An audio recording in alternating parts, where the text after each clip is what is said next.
what you were talking about was interesting too, because I think that I only really started enjoying acting when there was a certain level of detachment from the end result. Because you know, I meet a lot of young actors. They always ask me, oh, "What's your advice? What do you do?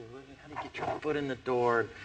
You know, I remember at a very young age, you know, being 15 years old, and you know, going on 160 auditions for a year and a half and not getting a single role.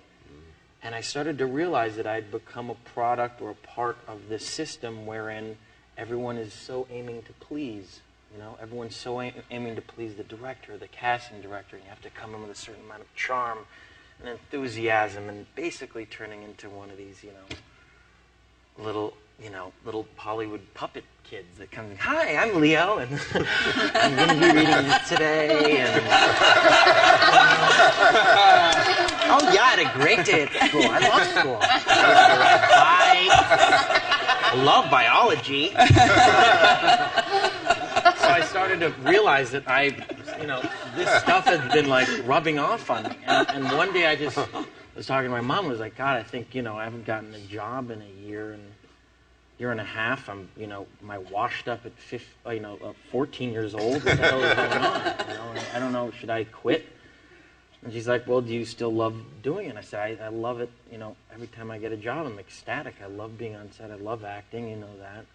And she said, "Okay, well then, keep at it." And there was a certain level of having to say, "All right, fuck these people. Screw what they think. I don't care ultimately.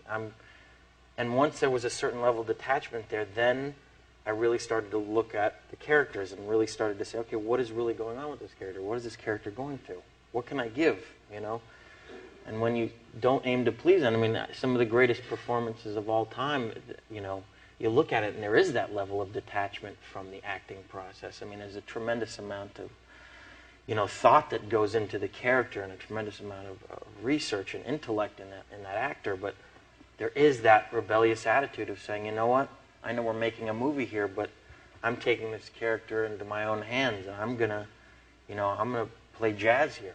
I'm gonna do whatever my instincts call upon me to do within these characters' shoes, and I think that's a very fundamental, because going back to what young kids always ask me about, what do you do to become an actor? It's you have the same pat answers, study your lines, go get an acting class, work hard, don't give up.